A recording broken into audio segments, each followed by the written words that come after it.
আসসালামু আলাইকুম প্রিয় শিক্ষার্থীরা, আশা করি তোমরা সকলে ভালো আছো। দু একদিনের মধ্যেই তোমাদের বার্ষিক পরীক্ষার যে প্রশ্ন কাঠামো সেই সম্পূর্ণ সিলেবাসটি প্রকাশ করা হবে। সর্বশেষ শিক্ষা মন্ত্রণালয় থেকে আমরা যে তথ্যটি সংগ্রহ করি সেখানে স্পষ্ট করে বলা হয়েছে আগামী দু একদিনের মধ্যেই তোমাদের বার্ষিক পরীক্ষার অর্থাৎ যে মানবন্টনটি যেই আলোকে তোমাদের ডিসেম্বরে পরীক্ষাটি অনুষ্ঠিত হবে সেই কাঠামোটি দেওয়া হবে। এখানে বলছে চলতি বছরের ডিসেম্বরে ষষ্ঠ থেকে নবম শ্রেণীর শিক্ষার্থীদের বার্ষিক পরীক্ষার প্রশ্ন কাঠামো ও সিলেবাস প্রস্তুত করছে জাতীয় শিক্ষাক্রম পাঠ্যপুস্তক বোর্ড এনসিটিবি।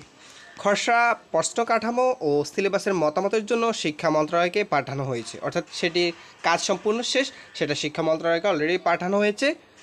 মন্ত্রণালয়ের মতামত পাওয়ার দু একদিনের মধ্যেই তা প্রকাশ করা হবে বলে জানিয়েছে এনসিটিবির কর্মকর্তারা।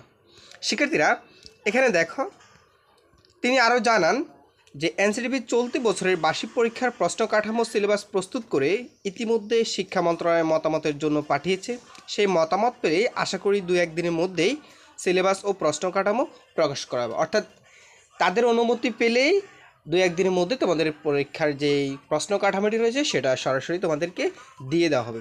একেএম রিয়াজুল হাসান আরও বলেন, নতুন শিক্ষাক্রমটি বাস্তবায়ন শুরু হয়েছিল মাধ্যমিক পর্যায়ে, তা ছিল অভিজ্ঞতা নির্ভর। তবে সাম্প্রতিক শিক্ষা মন্ত্রণালয় আগের শিক্ষাক্রমের আদলে ফিরে গিয়ে ডিসেম্বরে বার্ষিক পরীক্ষা নেওয়ার ঘোষণা দিয়েছে। অভিজ্ঞতা নির্ভর শিক্ষার বাইরে অর্থাৎ অভিজ্ঞতা নির্ভর শিক্ষা বইয়ের কোন অংশ থেকে প্রচলিত লিখিত পরীক্ষা নেওয়া যাবে তা খুঁজে বের করে আমরা ষষ্ঠ থেকে নবম শ্রেণীর শিক্ষার্থীদের জন্য বার্ষিক পরীক্ষার সিলেবাস প্রস্তুত করছি। অর্থাৎ তোমাদের বার্ষিক পরীক্ষায় পুরাতন কারিকুলামের যে সিস্টেমটি রয়েছে সেই অনুযায়ী তোমাদেরকে এই সিলেবাসটি তৈরি করা হয়েছে। দু একদিনের মধ্যে তোমাদের বার্ষিক পরীক্ষার সিলেবাস দিয়ে দেওয়া হয়। শিক্ষার্থীরা তোমাদের বার্ষিক পরীক্ষার সিলেবাস অনুসারে এই চ্যানেলে এখন থেকে তোমাদের সাজেশনমূলক ক্লাসগুলো দেওয়া হবে। শিক্ষার্থীরা অবশ্যই চ্যানেলটি সাবস্ক্রাইব করে সাথে থাকিও। ধন্যবাদ সবাইকে।